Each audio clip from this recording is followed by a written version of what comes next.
오늘 하나님께서 우리에게 주신 말씀은 디모데전서 5장 1절에서부터 16절 말씀입니다. 디모데전서 5장 1절에서부터 16절 말씀 우리 다 함께 합독하도록 하겠습니다. 시작. 늙은이를 꾸짖지 말고 권하되 아버지에게 하듯하며 젊은이에게는 형제에게 하듯하고 늙은 여자에게는 어머니에게 하듯하며 젊은 여자에게는 온전히 깨끗함으로 자매에게 하듯하라. 참 과부인 과부를 존대하라.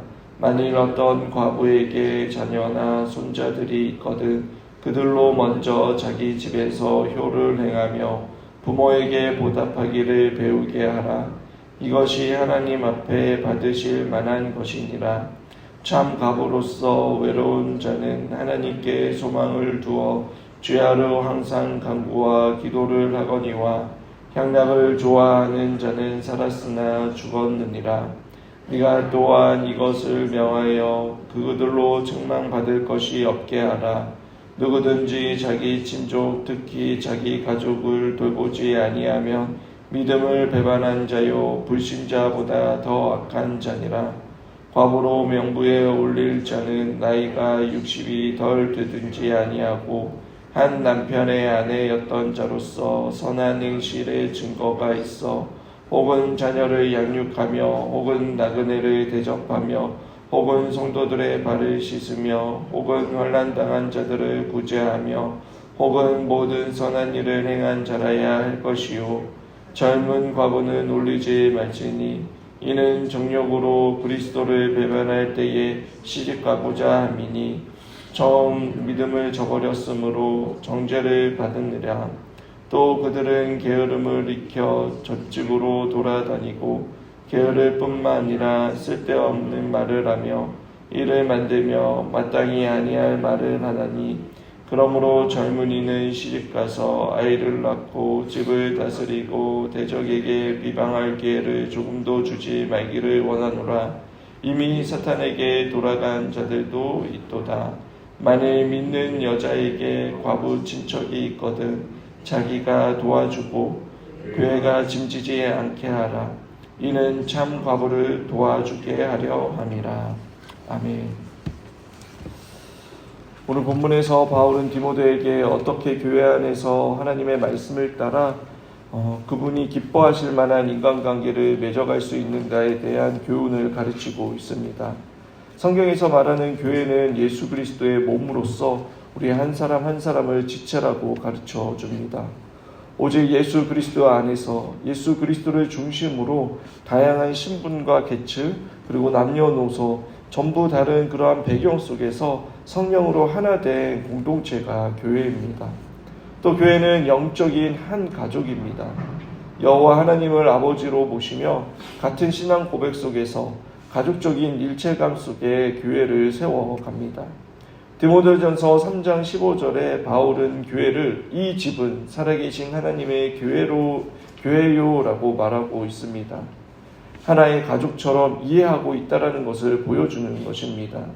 이 외에도 그리스도인들이 하나님의 한 가족이라고 이해하는 그러한 예가 많습니다.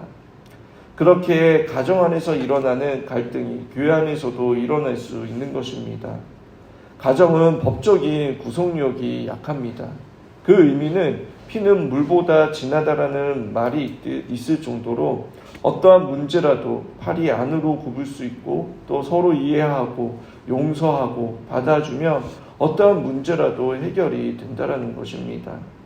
반면 마음만 먹으면 얼마든지 자기 마음대로 하려고 하는 곳이 가정이기도 합니다. 그럴 때에 갈등이 일으키는 것입니다. 교회가 무너지고 분열되어 해체되는 이유가 무엇입니까? 교인들의 갈등 때문입니다. 그렇게 바울은 디모데에게 교회 안에서 가장 기본적인 대인관계에 대해 가르쳐주고 있는 것입니다. 1절에 늙은이를 꾸짖지 말고 권하되 아버지에게 하듯하며 그리고 2절에 늙은 여자에게는 어머니에게 하듯하라 라고 말씀합니다. 먼저 노인을 향한 자세에 대해 말씀하고 있습니다. 늙은 남자는 아버지에게 하듯하고 늙은 여자는 어머니에게 하듯 하라라고 말씀합니다. 즉 한마디로 부모에게 대하듯 하라라고 말씀하고 있는 것입니다. 그들에 대해 1절에 꾸짖지 말고 권하되라고 말씀하고 있습니다. 노인이 될수록 아기가 된다라는 이야기가 있습니다. 신체적 능력도 점점 떨어지고 인지적으로도 감퇴를 합니다. 그럴 때 젊은 사람들은 이해가 안 될 때가 많은 것입니다. 그럴 때 자연스럽게 언성이 높아지고 꾸짖게 됩니다. 본문에서 꾸짖다라는 것은 원어상 때리다, 징계하다라는 단어입니다. 반면 권하다라는 것은 개인적으로 찾아가 불러서 부드럽게 훈계하는 것을 말합니다. 즉 사람들이 있는 곳에서 공개적으로 망신을 주거나 책망을 하거나 부끄럽게 만들지 말아야 한다는 것입니다. 부모를 공경하듯 그렇게 노인들을 공경하며 권면하라라고 가르쳐주고 있습니다. 두 번째, 바울은 젊은이를 향하여 말합니다. 젊은이 역시 젊은 남자와 여자로 나누어 말합니다. 젊은 남자라고 해서 디모데가 함부로 꾸짖을 수 있다라고 말하지 않습니다. 우리나라 사람들이 모르는 사람들과 시비가 붙었을 때에 꼭 하는 질문이 너 몇 살이야? 라는 말입니다. 감정이 격하다 보면 막말이 오고 가기도 하는데 나이 어린 사람들한테 무시당하는 것이 싫다라는 것입니다. 사회적으로도 어른을 공경해야 한다는 인식이 있습니다.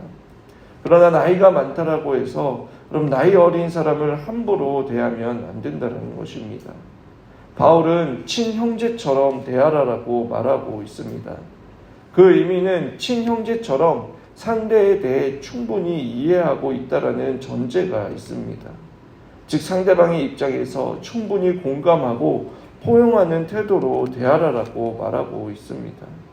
사도 베드로 역시 너희 중에 있는 하나님의 양무리를 지되 맡겨온 자들에게 주장하는 자세로 하지 말라라고 권면합니다. 마치 상사가 부하 직원을 부리듯이 그렇게 대해서는 안 된다는 것입니다. 그리고 젊은 여자를 향해서도 2절에 젊은 여자에게는 온전히 깨끗함으로 자매에게 하듯 하라라고 말씀합니다. 한때 한국 직장에서 성희롱 문제로 시끄러웠을 때 이슈가 되었던 말이 딸 같아서라는 말이 있었습니다. 정상적인 부모라면 자신의 친딸에게 그러한 파렴치를 하는 그러한 사람은 없습니다. 성경은 우리가 교회 안에 그러한 교제를 할 때에 특히 남성들이 젊은 여성들과 대할 때에 깨끗함으로 행해야 한다라고 말합니다. 특별히 사도 바울은 온전히 깨끗함으로 하라라고 말을 사용하고 있습니다. 바울은 아주 단호하게 성적인 순결뿐만 아니라 마음의 순결까지도 경계하라라고 권면하고 있는 것입니다. 그리고 본문은 마지막으로 과부에 대한 권면을 하고 있습니다. 아시다시피 성경에 과부에 대한 이야기가 많이 나옵니다. 왜냐하면 가장 취약한 계층이며 소외된 계층이기 때문입니다. 그들에 대한 말씀이 많다라는 것은 하나님의 관심이 많다라는 뜻일 것입니다. 그리고 그것은 곧 교회에 관심이 되어야 한다라는 것을 가르쳐주고 있습니다. 바울은 참된 과부와 그냥 과부에 대해 구분을 하고 있습니다. 참된 과부가 어떠한 과부입니까? 3절과 16절에 자녀나 손주 그리고 친척이 없는 자들입니다. 그리고 5절에 보시면 하나님께 소망을 두며 주야로 항상 간구와 기도를 하는 사람입니다. 그리고 9절에 65세 이상이 되어야 한다라고 말합니다. 그리고 9절에 한 남편의 아내였던 자여야 되고 10절에 도덕적인 그런 품성을 가졌던 자로 하나님의 일에 헌신했던 자라라고 말하고 있습니다.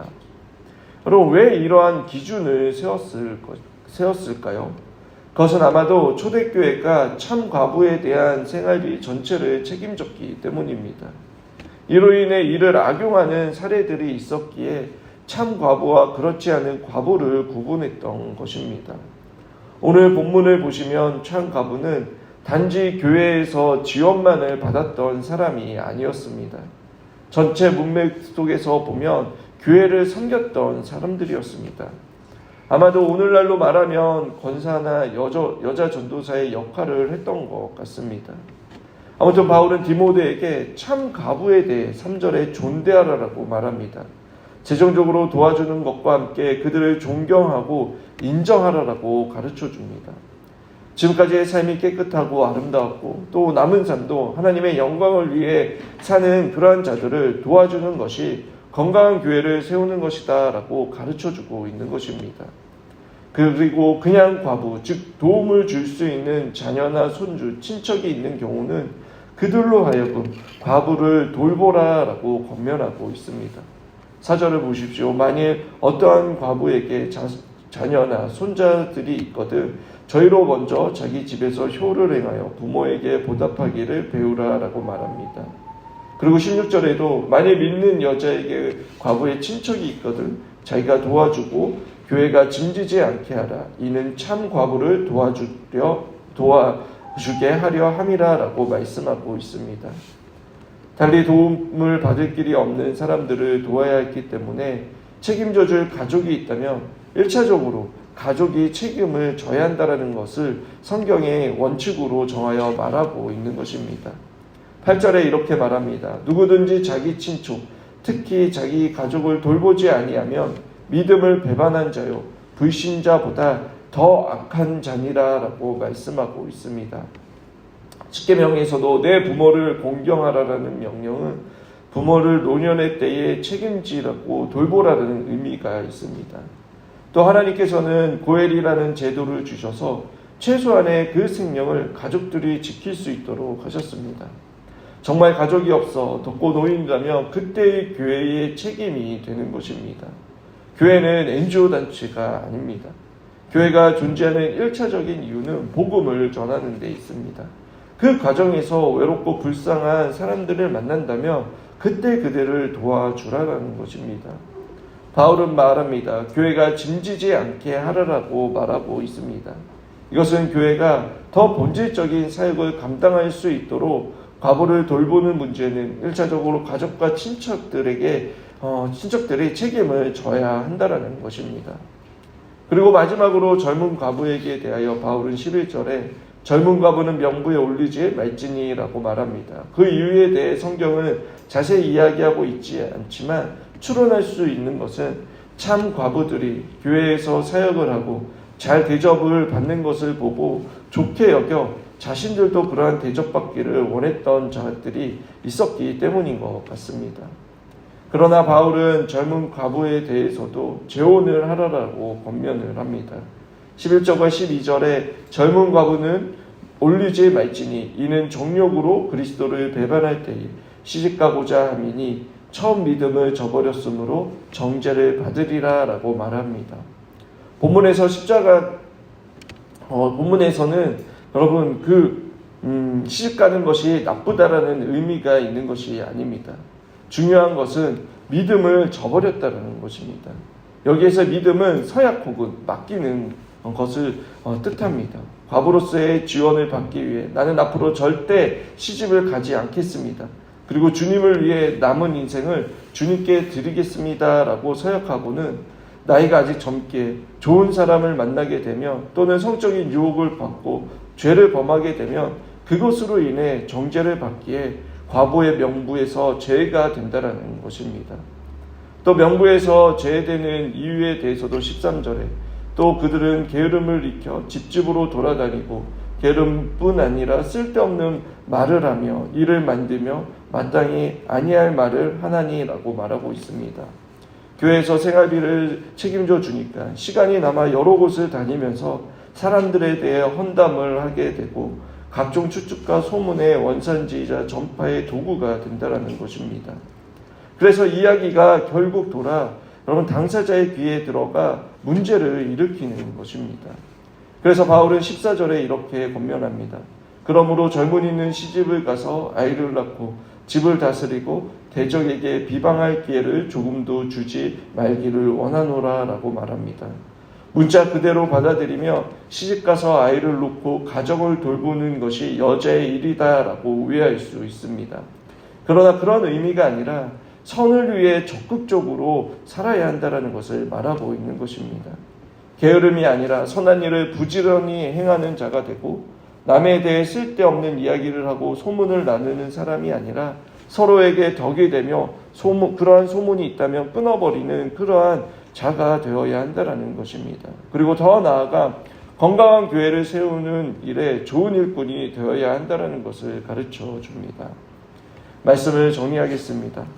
바울은 오늘 실제적인 그 교회 안에서의 대인관계에 대해 이야기하고 있습니다. 먼저 노년을 대할 때는 부모에게 하듯 하고 젊은이에게는 친형제 자매에게 하듯 하고 마지막으로 참된 과부를 돌보며 젊은 과부에 대한 교훈을 주고 있습니다. 이 말씀을 통해 저와 여러분에게 주시는 시제적인 교훈의 말씀으로 받아들이며 주님 보실 때에 건강하고 아름다운 관계를 맺어가며 건강한 또 교회를 세워가는 저와 여러분들이 되시길 주님의 이름으로 축원합니다.